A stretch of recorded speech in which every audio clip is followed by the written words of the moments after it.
It's been said that anarchy, the breakdown of law and order, and collapse of government authority is only a temporary or transitionary state because eventually some force will come in and fill the vacuum of authority in its place, whether it's socialism, communism, or fascism. But ultimately, what takes over is collectivism. Today we'll further examine collectivism in this episode of Anarchy in America with Christian Gomez.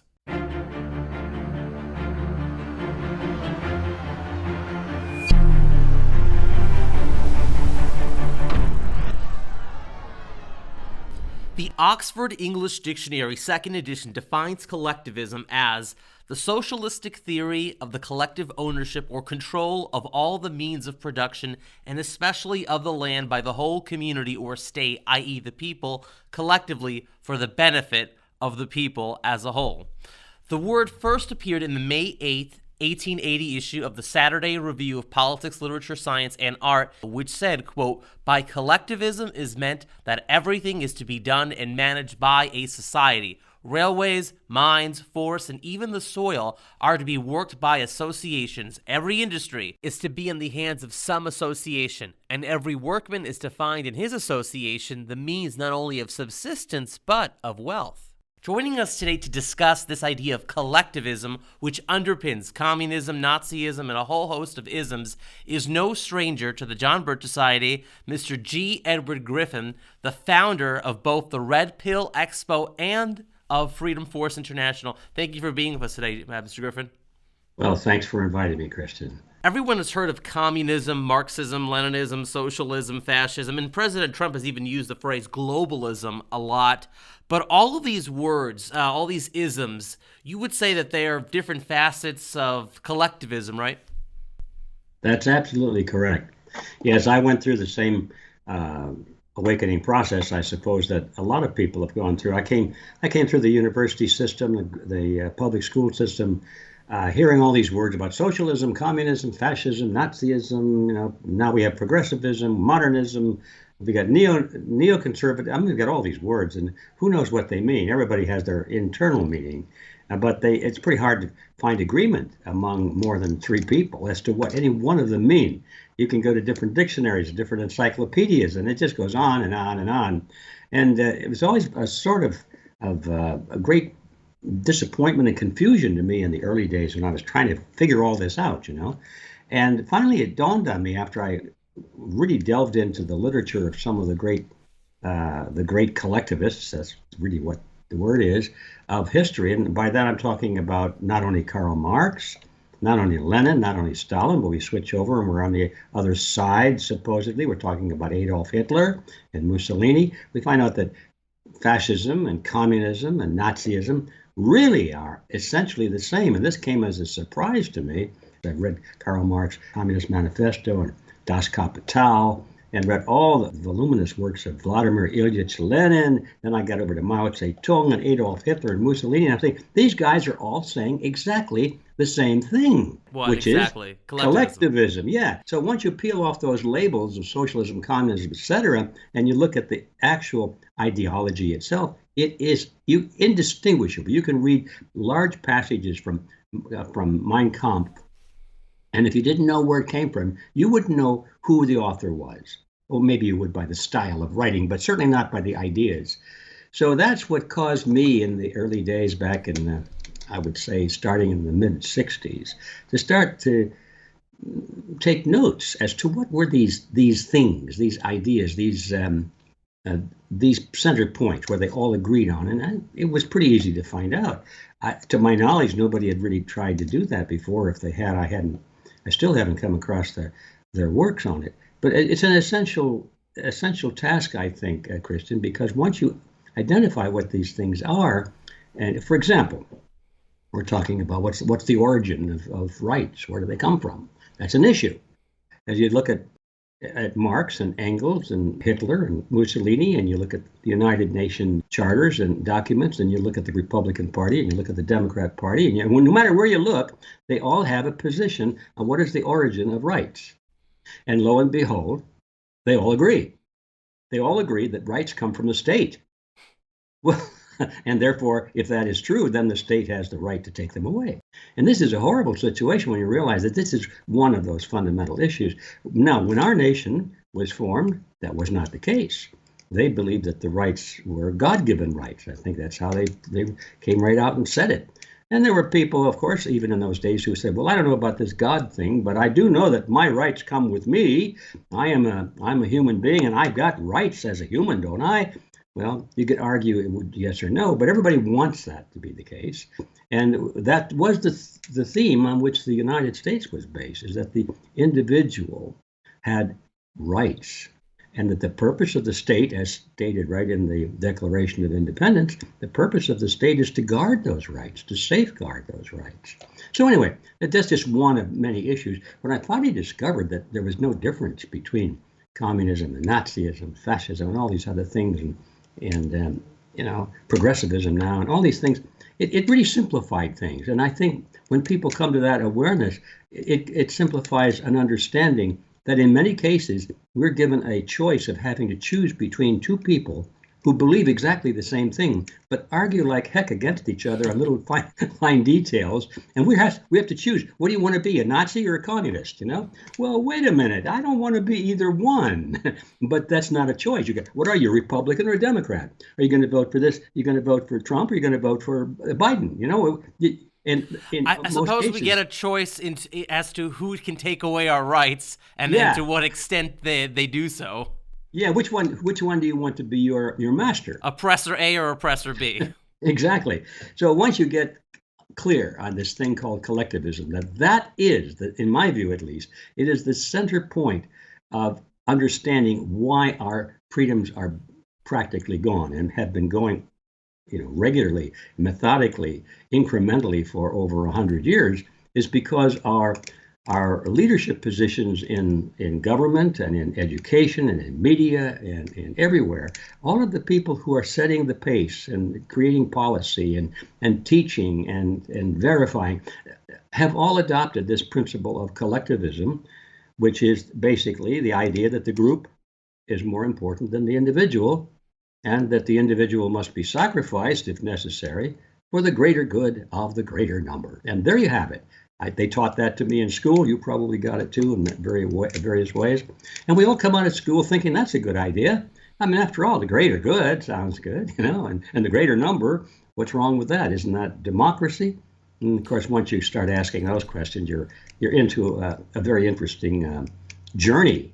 And in my case, that journey led me to realize that just about everything I had been led to believe as a young person was totally 180 degrees wrong. Absolutely. And, you mentioned the Nazism, the fascism, and globalism, socialism, communism, all these isms. We've all heard these terms. How come we've heard of these terms, but yet collectivism, which is, as I mentioned before, it's in the dictionary. I defined it. It's been around since 1880, as I cited that example. But how come most Americans and most people in general haven't heard of that term? Why don't you think the media, uses the phrase collectivist or collectivism when describing, when calling a duck, so to speak? Well, I think we have to answer that question by asking first, at what level? I think at the very well, first, I'll switch it around. At the bottom level, the writers, the authors, the people who are, doing most of the work are just copying each other. You read this guy, so that's good. I'll quote him. Well, that's a great idea, and it becomes your idea. I do that. I think we all do that. We borrow ideas. We steal ideas without wanting to steal an idea. Often it's good. We adopt it. So they read something and say, well, that's good, and they start using those words. And collectivism disappeared from the English vocabulary, I think about I'm going to guess it's about World War One, along in there.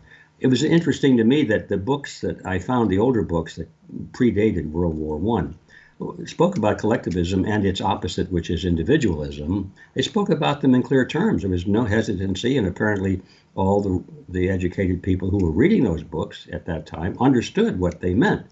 But after that date, and after Wilson, let's just put it there, when Colonel Edward Mandell House moved into the White House and started to determine foreign policy and everything else through the voice of Wilson, and after we got the Council on Foreign Relations created and fully running, and then we got all the Rockefeller money and the everything going into changing the educational system. But from that point forward, that word just was wiped away. Now, the authors and so forth at the bottom level didn't do that, but somebody at the top did.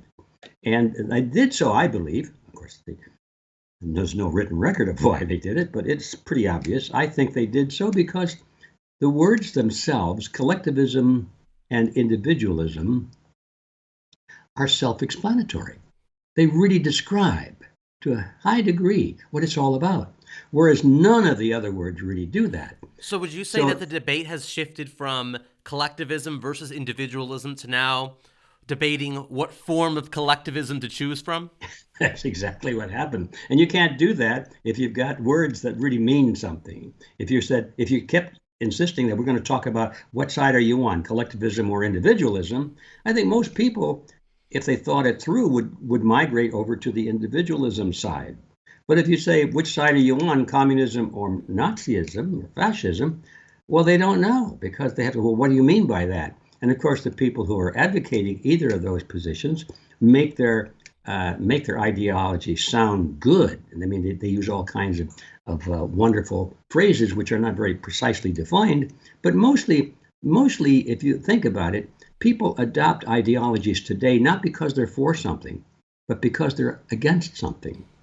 Just in our political system, how many people vote for a candidate as compared to those who vote against the other candidate? That's absolutely right. Yeah, no, I really don't like this guy, but I hate the other guy, so I'm going to vote for the lesser of two evils. So that's the lesser of two evils doesn't come into play if you're using words like collectivism versus individualism. It's either this or it's that. They're not both evil. It's not the lesser of two evils. Well, the lesser of two evils is still evil. You're right. Of course it is. And the idea of giving you a choice between running off the cliff or strolling off the cliff is kind of a non-choice as far as I'm concerned. Yeah. So to what degree would you say that the United States is a collectivist state right now? Right now? Especially with all the COVID stuff going on. Yeah, I'm tempted to say 100%, but that would sound extreme. I'll go to 95%. There's a video on YouTube, I think from maybe 20 years ago or so, where you're saying it's probably 80% now, and that we're headed towards 85 and so forth. So here we are at 90+%, let's say. If North Korea would be 100% as an example. Yes, North Korea would be a good benchmark for the totality of it all. With North Korea as 100%, I'm going to say the United States is probably about 97.4 or something, to make it sound like I know what I'm talking about. Now we're going to get to fractions here. Yeah, get to the fractions.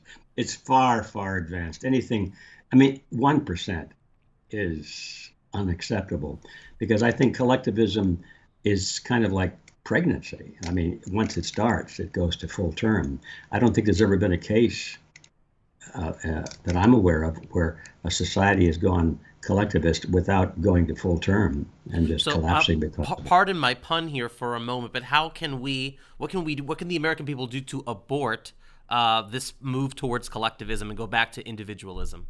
We have to start by creating a much bigger understanding than we have in the past among people who don't even care.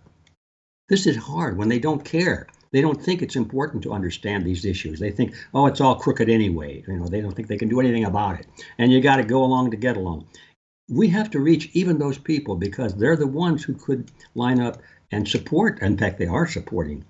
Look at the people walking around with masks on. They don't know what the heck that means. They've been told that if they wear a mask, they're being a good citizen because they're helping to save lives. So they're good people. But my gosh, they see somebody take a mask off and they'll beat up on them. In the grocery store, we've seen pictures of that. That's right. And so, especially on social media. Yeah. So I don't know. I go back to this question. We have to reach even those people that are easily fooled and are fooled. So we start with that. That's why education, as dull as that sounds, is so blasted important in anything we do. But beyond that, as you well know, Christian, you've got to have that leadership component. You have to have a strategy, a plan. You've got to know exactly what's happening, who you can trust and who you can't. You have to have funding. You have to have communications.